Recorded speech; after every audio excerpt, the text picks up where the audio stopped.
Magic the Gathering. Magic, magic, magic, I'm so magic. Gathering magic. Spend a lot of money on cards. Playing cool cards with my friends. Playing all so magic. We're all winners in the end. Do you need more water before we start? No, I think I'm okay. Think you're good to go? Yeah, the whistle is wet. Okay. All right. You're Well, you can fine have to some go. sips of mine. Just Yeah, dude, we'll give me one of these. Just shoot me like one of these. A little signal, hand signal. Yeah, we'll share. And we'll share some water. I don't really. We can even do the clarity test. I'm not backwashing. Okay, but I do. Okay. Well, I'm like okay with that. If that's what you're into. I'm not. I'm not opposed. Water filtration is definitely like one of the. I have a very addictive personality, and I go down rabbit holes pretty easily. And water filtration, I had to stop. Wait, so you had a time in your life where you were like going down the rabbit hole with water filtration? Yeah, and I still am kind of in that hole a little bit. I sent it to you. I was listening to the Huberman podcast about it. Oh yeah, that's right. And then I started looking up the process of actually getting clean water is like the Native Americans that lived before us drank before industrialization and stuff.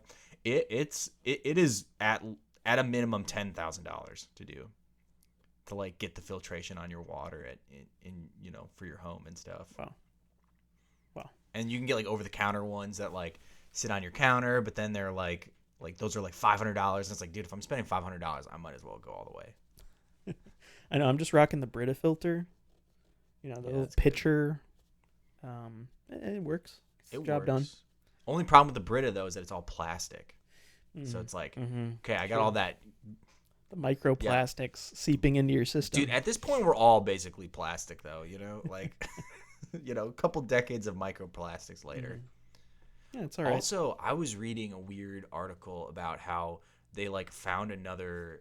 It was a Smithsonian article where they found another unopened tomb I think it was it wasn't a pharaoh, but it was a rich Egyptian guy, and they found microplastics all over the floor of this sealed tomb. And so that's got people thinking yo, did the Egyptians, did they make plastic, or how, because this is sealed. There's no way anyone's been in here for a couple thousand years. Yeah, it's a little spooky, a little concerning to think about. That might be an unopened, or what should have been an unopened tomb that was holding in some sort of curse upon our water. Oh yeah, dude, if you're an Egyptologist, you got hella curses in your body. You are super cursed. Although I suppose at that point you're not even concerned about microplastics in your water anymore, because I'm cursed already. Yeah, you need to get good with God if you're going to become an Egyptologist, because you will be cursed. Yeah, it's just part of the gig, something you need to mentally prepare yourself for before taking on that task a little bit. Yeah, dude. But also too, all the people that were in the Exorcist movie, those people all died in horrific ways. So if you work on anything in that vein, you're going to get cursed. Yeah, let's stick to our day jobs and magic, I guess. Is the moral of the story here. Yeah, exactly. We'll stick to our Brita filters and working from home, I guess. Yeah, we're doing our best. We're just not gonna jump into that. Anyways, welcome to Wild Dogs Podcast, a show inspired mostly by our love for the game known as Magic the Gathering. Again, thanks for your support on the first couple episodes. The first official episode 1, that was really fun, talking about our, favorite, least popular commander decks. Yeah, that was a really fun one to record. Yeah, that was a blast. Definitely makes me want to go and do another deep dive and find some other lesser known commanders that we could maybe build on the show or something. Yeah, stop making Atraxa. Yeah. And go into the dumpster and try to find someone else. Mm-hmm. Instead of the 1% of all decks, find the 0.01% of all decks. Exactly. Yeah, become a 1%er. Yeah, a 0.01%er. You won't be able to do that in real life with money, so you can do that in Magic the Gathering, though. Exactly. Yeah, let's maybe talk some personal updates on the boys. Luke, you got a note here that you discovered Gruel. Tell me about it.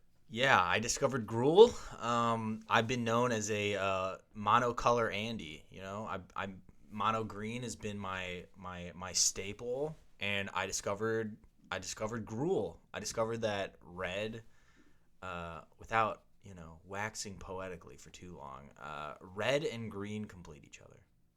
You know, they like any good marriage, they perfectly fall in the cracks of the other. So, like, what's the problem with green is that it's slow. What's the problem with red is that it's not very stable.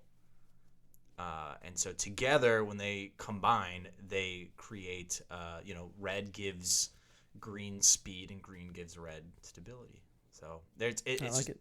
It's I'm going down this rabbit hole of Gruel, and it's like blowing my mind. I'm like, wow, this is all the problems I have with green are now fixed by just splashing red in there. So that's been really fun. I completely agree. I've got one Gruel deck. It's my Karlach raised by giants. So it's my kind of pseudo Voltron with Karlach. It's so much fun. And then with raised by giants, buffing her up, giving her multiple combats and like some evasiveness to like try to one shot people basically. Yeah. But it's goofy. It's not overly powerful. I built it with like just my bulk cards. Right. So, it's a 7, as some people say. It's a what? It's about a 7. It's speaking of your second point, the concept of MTG memes. Calling your deck about a 7, like power level 7, is like a meme in the community. Oh. So it's like my commander deck's about a 7, but then in real life it's either extremely powerful. Oh, okay.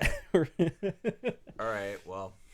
So that's my Gruel deck, my Karlach deck it's about a 7 because there's some powerful cards in there, but it's not optimally synergized by any means. But yeah, Gruel's very fun to play. You're the mono green king.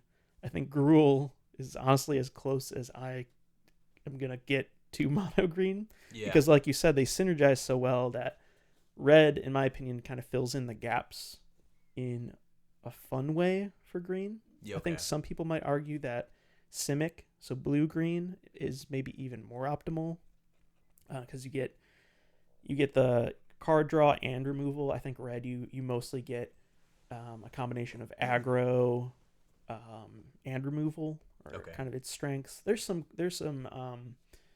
card draw, card advantage effects in red that I think you're also looking for in green. So also there's removal too now. Like I don't have removal in green really.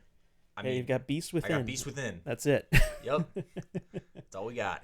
But yeah, so it opens you up to some more fun spells like Chaos Warp, Guff Rewrites History, my current favorite. Red removal spell. You also get some board wipes like your classic Blasphemous Act. Yeah. So it fills in a lot of holes that you don't really have access to with mono green. So I think if you're gonna play green, adding a little bit of red into the mix just goes such a long way. Oh yeah. So I've had a lot of fun researching this. I'm about to convert one of my mono green decks into a Gruel deck. So that's a process, but I've just because there's I feel like I know everything about green. Not everything, but I know quite a bit about green, and so now I'm trying to get to that level with red, and it's been really fun. Just kind of researching red and seeing what that's all about. But yeah, how was Vintage Cube the other day? It was awesome, dude. It was super cool. Like, really? We're definitely gonna crack that thing out again. Okay. Our good friend Taylor, who we've mentioned before as the Legacy dude, he also has an incredible Vintage Cube. It's a powered Vintage Cube, so it's got Power 9 in the mix, which is super exciting. I think it might have even been my last pack. We did it face up, kind of, I think it's Winston style drafting, just because we had, I've done some like play test drafts. We actually drafted this cube before, but I don't have a ton of experience doing Vintage Cube. And then, we had a couple of our other buddies who haven't done Vintage Cube either. So we did a face up Winston draft. and which was really nice because Taylor was able to like point to certain things as people started to like build their decks, and their decks started to like actually come together. He'd kind of be like, well, actually, you probably don't want to take that card. There's something else on board that would really, behoove you to actually pick up and you'll actually be able to play. So I basically drafted a white weenie deck. Excuse me? So it's one of the archetypes is like which is common in a lot of formats, but kind of low to the ground, mono white aggro with a lot of removal if possible, which Taylor eventually started to hate drafting my deck because he was like, oh wait, he's got his deck built. I can't keep giving him like free removal. Like, so whenever it hit Taylor's turn by like the end of it, he was like, yeah, my deck's built. I'm just going to draft the cards that Leland wants to draft. So I was like, wow. Thanks, Taylor. But I actually got some really, really fun stuff because I got Black Lotus.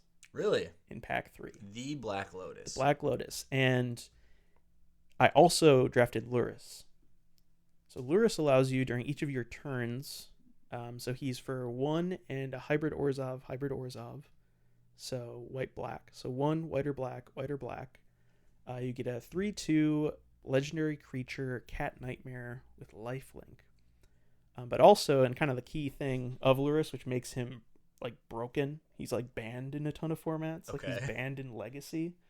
During each of your turns, you may cast 1 permanent spell with converted mana cost 2 or less from your graveyard.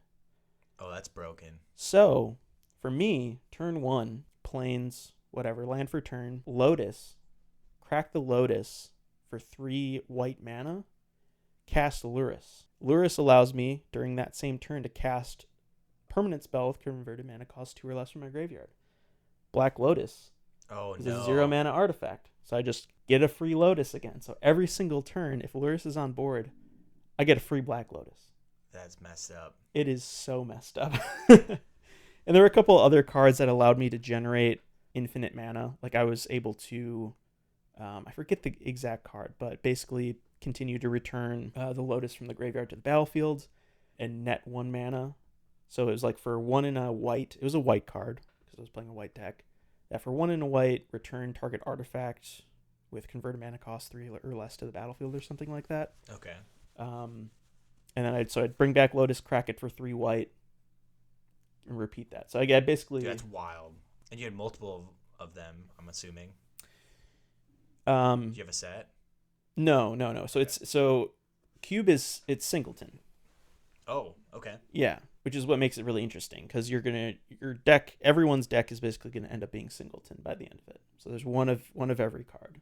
Interesting. Okay. Yeah, I guess it differs from, like a sealed draft format where you have the chance at like opening more than one of a certain type of card. It's super fun, dude. You're definitely gonna have to get in on it next time because, yeah, it was a blast. So yeah, I will definitely join you guys next time.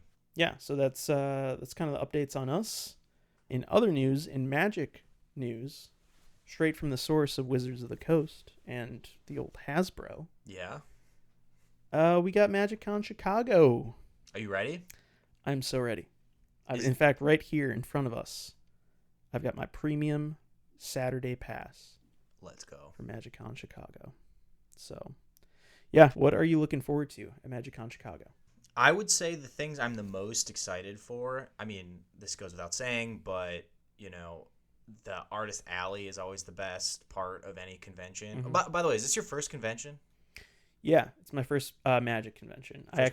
I went to Anime Milwaukee. Jesus, okay. A couple years ago because my wife, through her work, got free tickets. And we were like, well, we can't just not go. Yeah. You know what I mean? Yeah. And... I'm not like the biggest anime fan, but like I like Hayao Miyazaki, Studio Ghibli films. I like Pokemon. Okay. There's like a Pokemon anime, so like I'm like well versed enough, and there are animes that I like. Like you're down with the culture. Yeah, I'm down with the culture. Like Toriko is one of my favorite shows of all time. Okay. My buddy and I were watching Jujutsu Kaisen, which is like a new anime that's out. Pretty sweet. One Punch Man. I like that show a lot. It's a pretty sweet one. It's like about this superhero guy who literally, for whatever reason, he just decided to get like as strong as possible. Okay. And like he worked out so hard and so like rigorously that he like lost all his hair. Here, let me show you a picture of One Punch Man, Luke, just so like you can like Just get a vibe. Yeah, by the way, for the listeners, miss me with that weeb shit. I don't do anime stuff. I don't like anime. Not for me. Look at this guy. This just looks sus. I don't know. Dude, it is such a good show cuz he's so powerful, but he just looks like this. Saitama. He just looks like this. Like this is the protagonist who's like one of the strongest heroes in the world, and he can just literally one punch enemies. Interesting. So yeah, I don't know. It was actually really fun. Anime Milwaukee. Yeah, it's a whole interesting culture, but I like the vibe of like a convention. You know what I mean? Yeah. Just a lot of people really passionate about a certain thing. Tons of like vendors, different panels. So I'm like really excited to do MagicCon because it's something I like absolutely love. You know what I mean? Oh yeah. Have you done any conventions otherwise? Yeah, I've never done MagicCon, but I have done like Comic Cons, and I have also, I mean, it's not a full convention, but I've gone to a lot of fighting game tournaments, which are Okay. so there's like a tournament in the backdrop, but then also there's like an artist alley, and there's like all the trappings of a normal convention are there too. So I've been to those. Also, it's funny, I've only been to conventions in Chicago.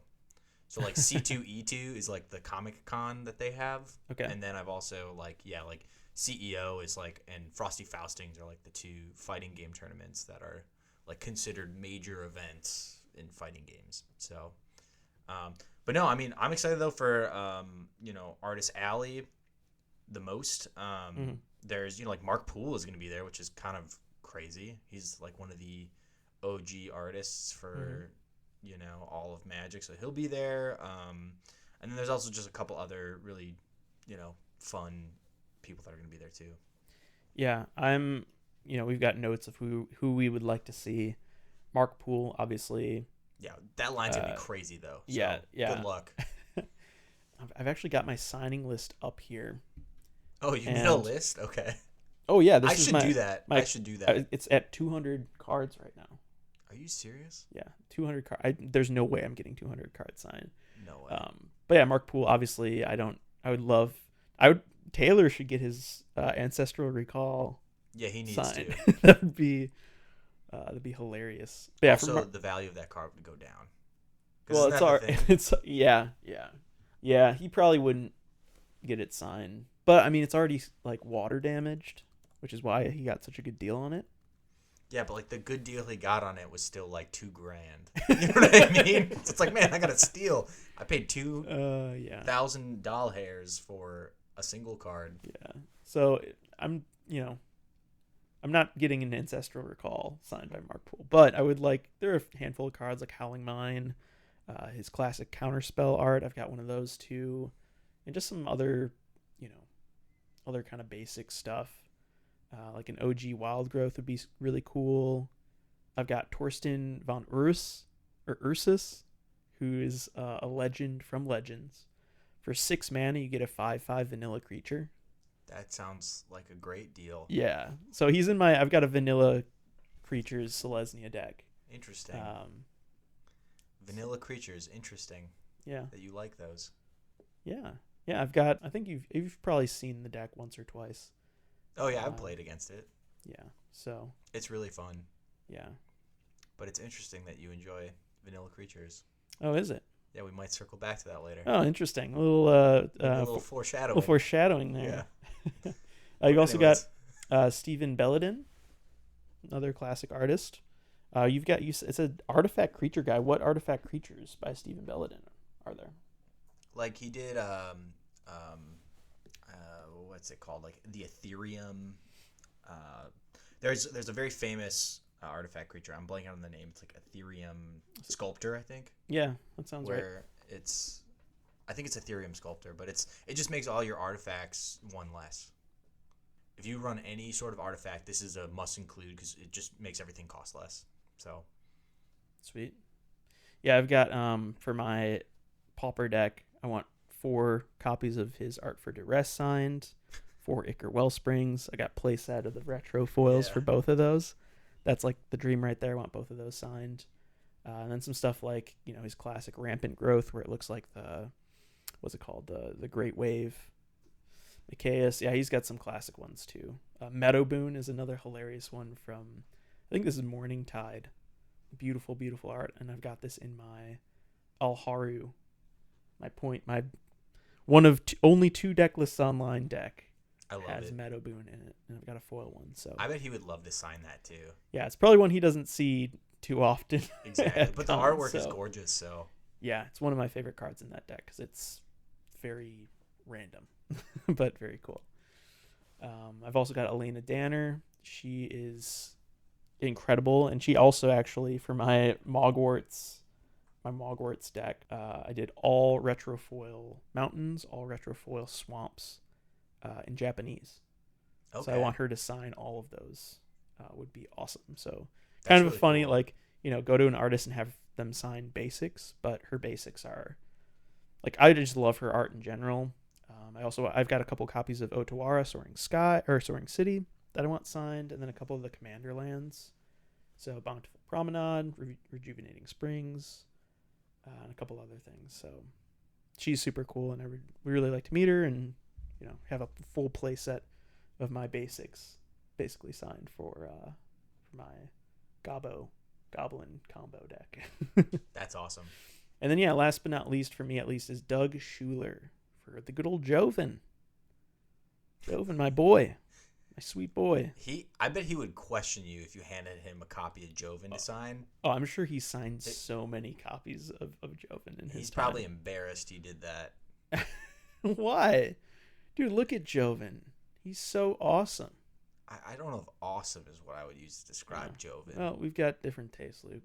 That's okay. Because I think Joven's awesome. Like, why is he sleeveless? Chandler's awesome, too. Dude, why? Look at his guns, bro. He looks like the IT guy at a Fortune 500 company. Or a 4chan 500. 4chan.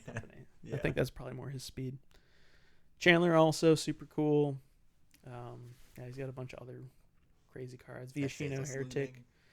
Yeah, this is like a new one from Commander Masters that he did. But I have to show you, there's one card in particular that I think you will love. Okay. It's a green card. Right up your alley. I like what I'm hearing.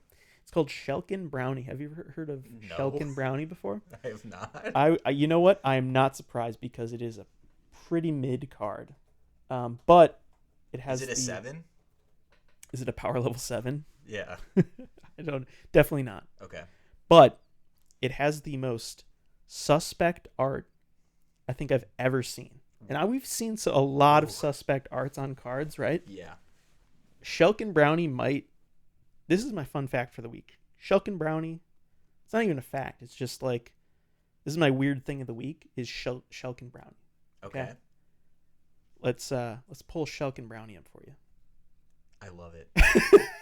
Who is this guy? I'm buying a copy of this. I'm buying a copy of this. I'm sure this is in a bulk bin. I'm gonna buy this, and I'm gonna make him sign it. You know what its ability is? So Shelkin Brownie, for 1 and a green, you get a 1/1 oof, and its ability is tap.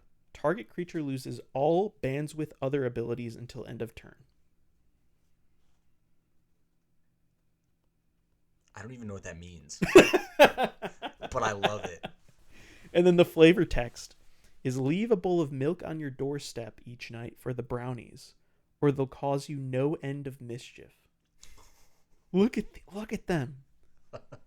Look at them. This is the most... Dude, and I love this. This is the most, and for lack of a better word, perverted brownie I've ever seen in my life. I'm into this. I love this. Yeah, I don't know. I What's don't know about this guy. Also, yeah, his hat's going crazy over here. One of his eyes, I mean, he's leaning into that eye, but this eye is just... There's something up with this eye. And then his legs are spread. I don't know if you missed that detail. It looks like I thought that was a tree branch. No, it's like he's leaning on. He's got some sort of like curly elf boot, it looks like.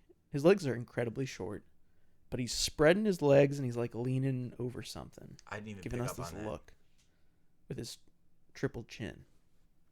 You got to appreciate this era of artwork where like it was close enough, you know? Like nowadays we've gotten so good with Photoshop that like, you can make anything. And like this guy, he pulled out the watercolors and made some deviant stuff. Yeah. Shout out Doug Schuler for Shelkin Brownie, because it's my new favorite card. It's my new favorite green card. That's for sure. That hurts, but also I understand. I get it though. All right. So now for the main topic of today's episode, which is Luke and I made decks for each other of commanders that we think the other person typically wouldn't go for. So, like, for example, Luke, as he described earlier in this episode, is what would you say? A monocolored Andy or something? Yeah, you got it. So yeah, he plays his mono green decks. He plays mono blue.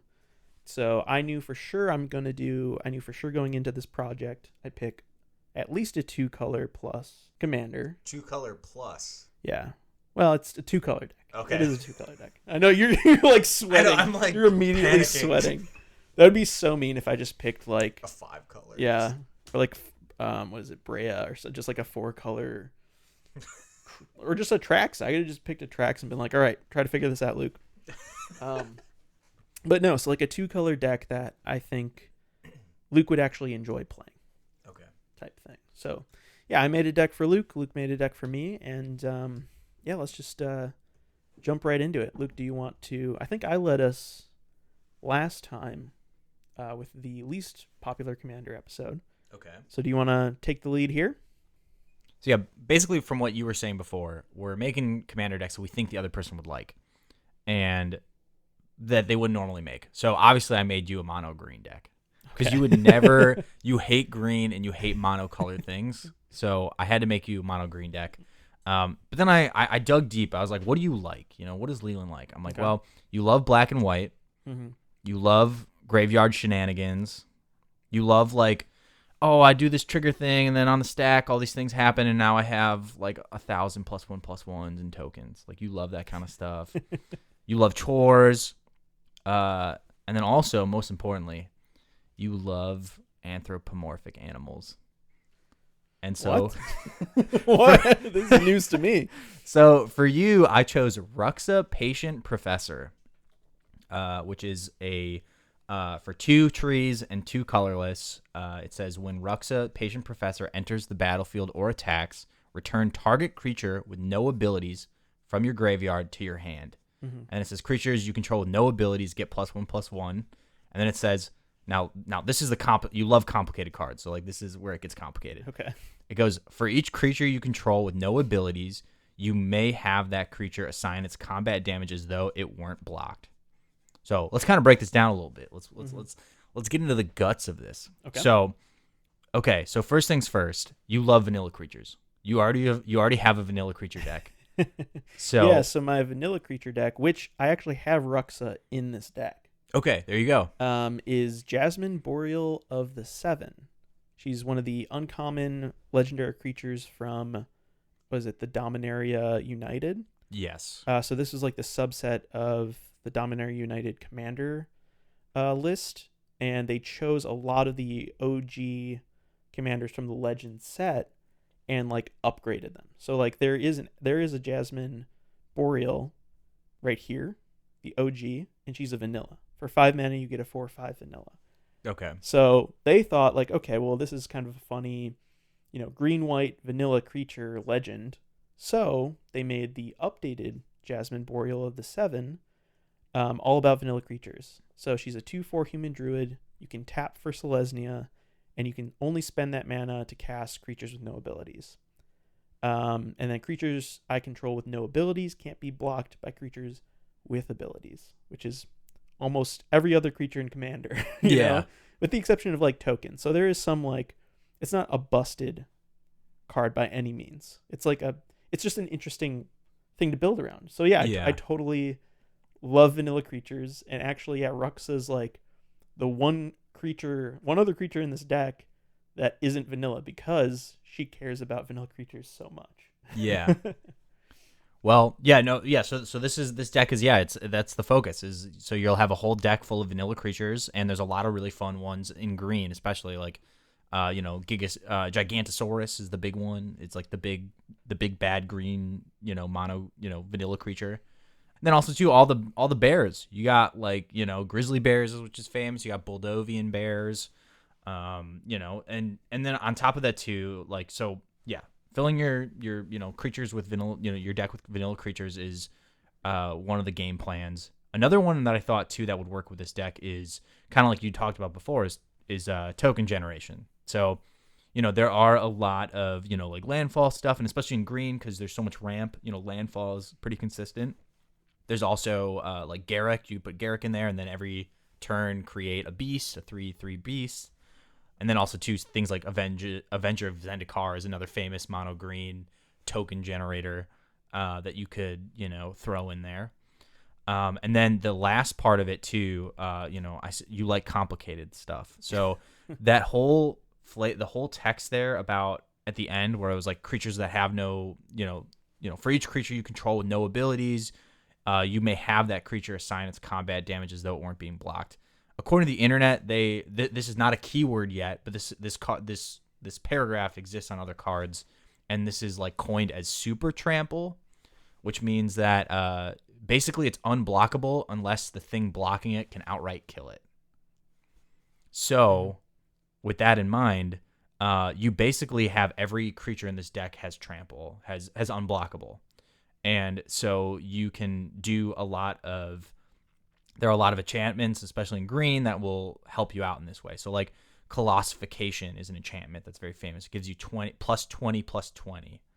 And even though it's 7-drop, you're in green, so you should have the mana for that. This shouldn't be a problem. Court of Garenbrig is another famous one where you just continually give your things +1/+1 every turn. That's also a mono green card.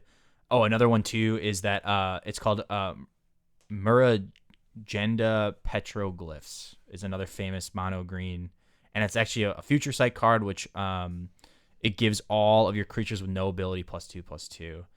And then just the last part of this too is that if you really want to like make the hurt happen, throw in a doubling season in there, throw in a parallel lives, just to double all of your token generation, all your +1 generation. And also it doubles your super trample, so you have extra super trample. So, I mean, it sounds like you kind of already knew a lot of this from your. I didn't realize that your other vanilla creature deck had green in it, so I'm sure you were aware of all this. But that's kind of what I thought for you. Yeah, no, I mean, you definitely picked a deck I would like because I pretty much have I have the deck just with white. You know what I mean? So, you hit the nail on the head with. I'm just looking through my list right now. I've got Gigantosaurus in here. I've got Garruk, Primal Hunter. Okay, yeah, so you even have Garruk in there. Okay. I've got the Muraganda Petroglyphs in here. So yeah, I've got a lot of the staple green cards that make a list that only has vanilla creatures kind of stand out. Yeah. There are also some other... Sorry, I just looking at my list here. There are 2 artifacts I would recommend getting. One of them is called Hall of Triumph. I'm not sure if you have that in there, but it basically says that when it enters the battlefield, you choose a color. So in this deck, you choose green, and it says creatures with that chosen color get +1/+1. So just like there are other like monocolored artifacts that you can go, or Staff of Titania is another one, which says that the equipped creature gets +X/+X, where X is the number of forests you have. Okay, yeah, that would be in a mono green variant of my vanilla creatures deck. Oh. That would be big for sure. And then another part of it too is that it says whenever the equipped creature attacks, you create a 1/1 green forest druid. Oh, that's awesome. So it's like extra tokens, extra +1 plus X plus X. So that's what I was thinking for you. This is my that was my thoughts. Awesome. Well, I'll have to take a look at your list to see what I might be able to add to my Jasmine of the Boreal of the 7 deck, and yeah, maybe I'll give Ruxa. Where's Ruxa in my list? Maybe I'll give Ruxa a go at being the lead in a mono green deck, because I don't have a mono green deck, so it might be kind of fun to rework the whole idea of having a vanilla creatures deck in mono green for sure. Yeah. And oh yeah, and sorry, I should have brought this up before, but then there's also the graveyard shenanigans. So like, let's say that I somehow beef up a creature enough to be able to kill your Gigantosaurus. Well, next turn, you get it back, because every time he attacks, you can bring a card back from the graveyard. So, just like Star Wars, nothing's ever really dead in this deck. So, I dig it, dude. Well, I'll have to look into it a little bit because I really love my Jasmine Boreal of the 7 deck, and mono green variant might be kind of fun. Yeah. So, for the deck that I built for Luke, let's just take a quick trip down memory lane of Luke's decks, right? Okay. So he's the mono green guy, but more specifically, he's the Yorvo guy. Yes. So you love mono green and +1/+1 counters. Yes. So there we go. Green +1/+1 counters. But you've also got a mono blue deck that cares only about artifacts, or it's an artifact focused mono blue deck, right? Yes. So we got blue and artifacts, green and +1/+1 counters. Luke was telling us earlier that he's like starting to get into red a little bit. He's expressed to me before, and I think he might have even expressed on our intro episode, that white isn't your favorite. You don't like white. No. So I was like, let's color flip. Wait, I'll say really quick. It's not that I dislike white. I just don't understand its purpose, because I feel like everything else does what white does. I wouldn't say, maybe not better. In some cases better, but it doesn't feel like it has a unique identity to me. But sorry, keep going. Yeah. See, I've always liked white because to me it has a unique identity. Okay. It's and that's why. So before we get into why I like white and why you don't like white, Yeah. let me just reveal the commander, because I was like, Yeah, let's hear it. Luke is into mono colors, so I'm going to do a 2-color deck. But let's do 2 colors Luke doesn't use already. But let's pick a commander that cares about +1/+1 counters and artifacts. But we're going to do it in red and white. Okay. So I chose Zabaz the Glimmer Wasp. Dude, that looks so from cool. Modern Horizons 2. It is a legendary artifact creature insect. For 1 mana, it's a 0/0 with modular 1. So for those who aren't familiar with modular, the creature enters the battlefield with that many +1/+1 counters, whatever the modular number is. So for Zabaz, it is modular 1, meaning he comes in with 1 +1/+1 counter, right? But when he dies, because it's modular, whatever counters were on that modular creature get put onto another creature you control. So that's what's really cool about modular in particular, is that when Zabaz dies, the rest of your creatures in this deck are going to be artifact creatures. And in fact, all the creatures in this deck are arc-bound creatures. Literally look at this. Your whole list is just all arc-bound, and they are all modular. So whenever any of your creatures die, they are 100% going to have +1/+1 counters on them, because that's how modular works. And whenever they die, you just move those counters to another creature. So Zabaz has, if a modular triggered ability would put 1 or more +1/+1 counters on a creature you control, that many +1 +1/+1 counters are put on it instead. Meaning, so Zabaz has modular 1. He still comes in, so his modular ability will trigger, and he'll actually come in with 2 +1/+1 counters. And then for 1 red, he has the activated ability, destroy target artifact you control. And for 1 white, Zabaz gains flying until end of turn. So this whole deck cares about what you like in +1/+1 counters and what you like in artifacts. And it combines them into a red-white deck, which are 2 colors that you typically don't play. I'm ripping apart arcades tonight. I'm ripping apart Psy tonight and building this deck. Isn't this is the coolest I've ever heard. Isn't this so cool? And it seemed so up your alley. Like I was thinking, I'm building this tonight. Like this is 1,000% going in paper. I was thinking really long and hard. I was like, okay, I need a 2-color deck for Luke. So he isn't on monocolor. And I need it to be 2 colors he doesn't already have. So it was either going to be white, red, or black. And I was like, okay, let's try red, white. And the second I saw Zabaz, I was like, this is a Luke deck. This is literally like Luke incarnate in a deck. This is perfect. Yeah. like, just to put it out there, this is perfect. So some of the cards that I'm gonna add to, or I added to this list for you, include all of the Arcbound creatures, and those are the only creatures in this deck. Meaning, every single creature in this deck has modular, which makes sense because Zabaz, that's his whole bit. You get an extra counter for all of your modular creatures. So he basically pumps up. As long as Zabaz is on board, he pumps all of your modular creatures. So, and the thing about Arcbound, Luke's showing me he's got a Mox Fields list deck's already started. He's starting this deck Right mid now. podcast as we're talking about this. So yeah, it's 19. There are 19 other creatures in this deck, and you could, Luke might want to add more just for. There's a ton of other really synergistic +1/+1 counter artifact creatures that you could add to. I just thought it'd be really funny to point out. All the modular creatures, and they're all called Arcbound. So this is the Zabaz Arcbound tribal deck, essentially. And there's some pretty crazy ones. Like Arcbound Ravager can go off in this deck. If you want to if you can go wide with, I don't know, stuff like, not Thopter Foundry because that's blue, but like stuff that creates artifact creature tokens, you sack them all into Arcbound Ravager to continue to put +1/+1 counters on him. And so Arcbound Ravager will end up just being this huge monster super quickly. I just think it's a really, really fascinating card to begin with. So for 2 mana, you get a 0/0 with modular 1, and then it has the activated ability, sacrifice an artifact, put a +1/+1 counter on Arcbound Ravager. So you could go, we're in red-white, so you could go Super Treasure, Focus, because those are artifacts, so you can sack all your treasures, put them all into Arcbound Ravager as +1/+1 counters.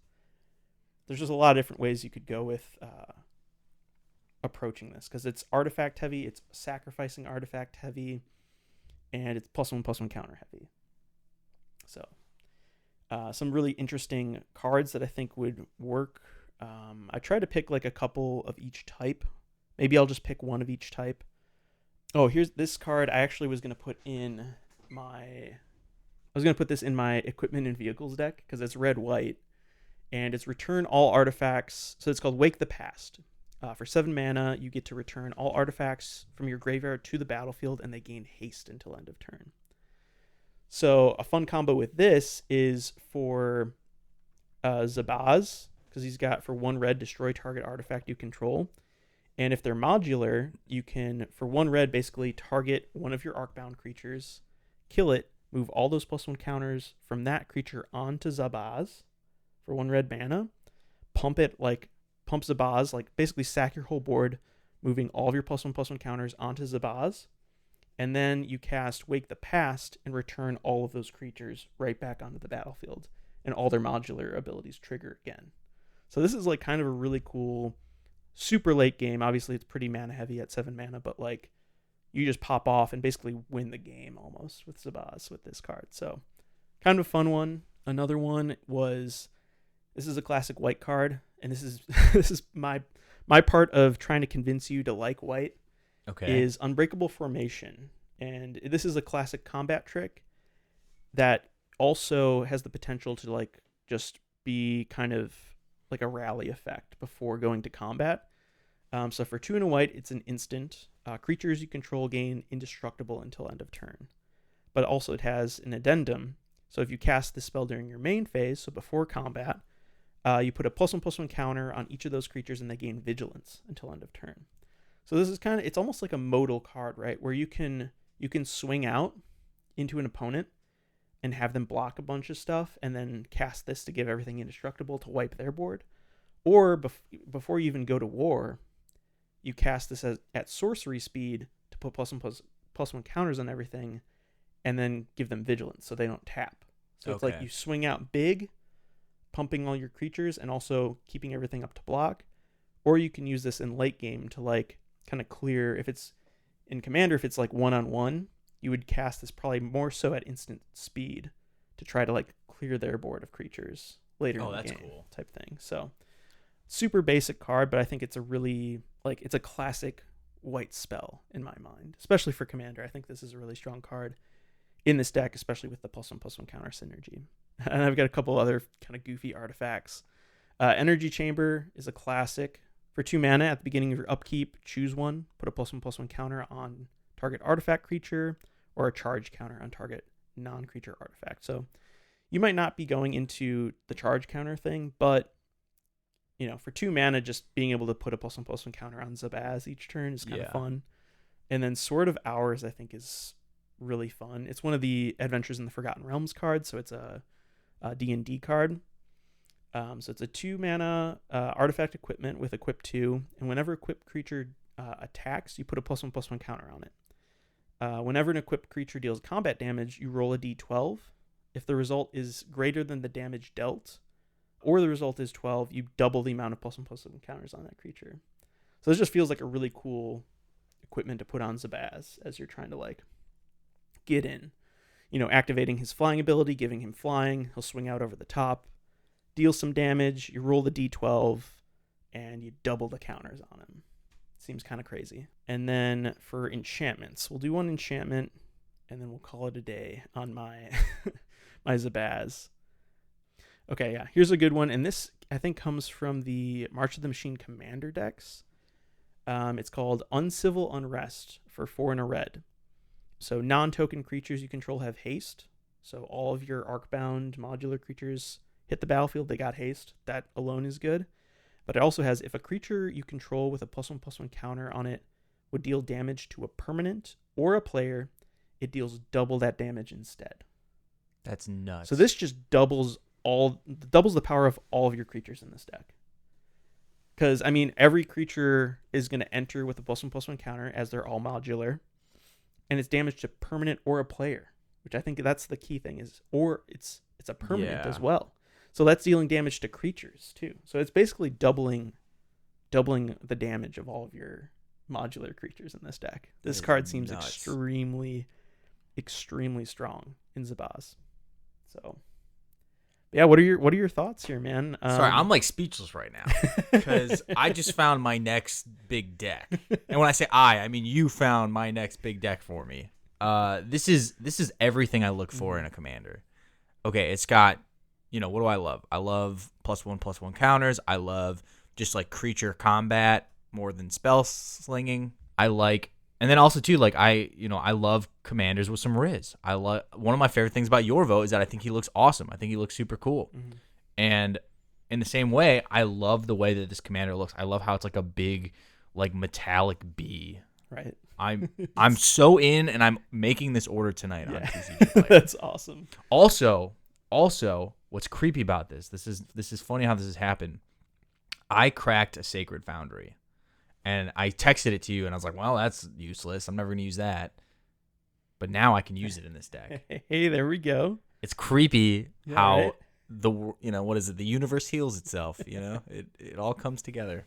That's awesome. And I of course, I didn't mention Cather's Crusade, which is the classic, going back to our, conversation earlier about why I think white has a strong identity, or I don't know, +1/+1 counters. Yeah, you might think green more so. But white, honestly, I think is kind of right up there. White, green, +1/+1 counters is an archetype. But Cather's Crusade, for 3 white, you get an enchantment that has, whenever a creature enters the battlefield under your control, put a +1/+1 counter on each creature you control.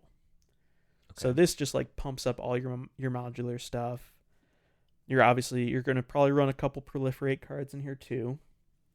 Yeah, there's just so much you can do with Zabaz, and I really wanted to find a 2-color deck that is 2 colors you don't typically go for, and I'm so happy that you're actually interested. You absolutely in the good nailed old Zabaz. Absolutely nailed it. I'm making this order tonight.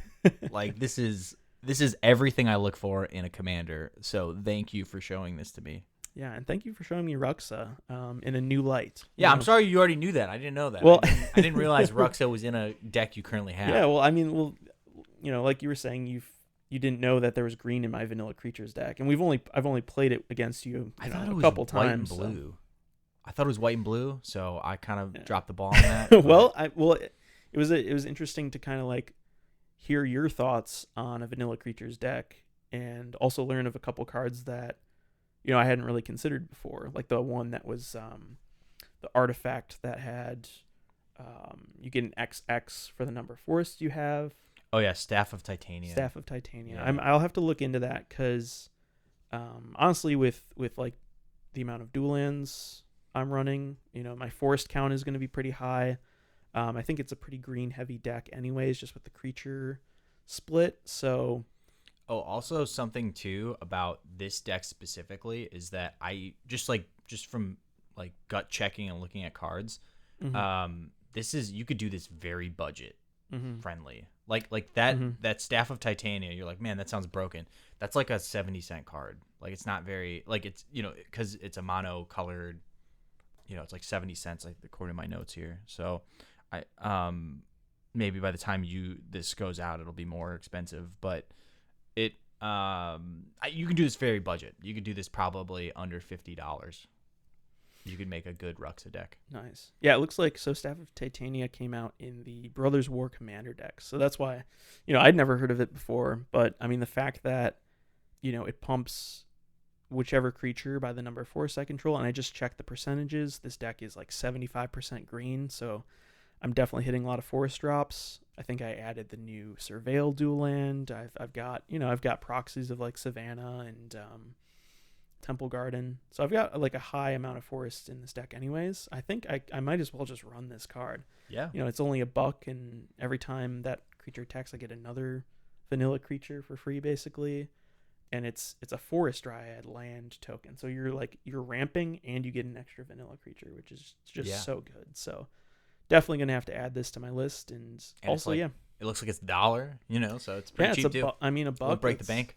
Exactly. So yeah, I think this was a success overall. We both found two commanders that neither of us had really considered before, and I'm glad you're already building Zabaz as we speak. As we speak, I'm making this deck.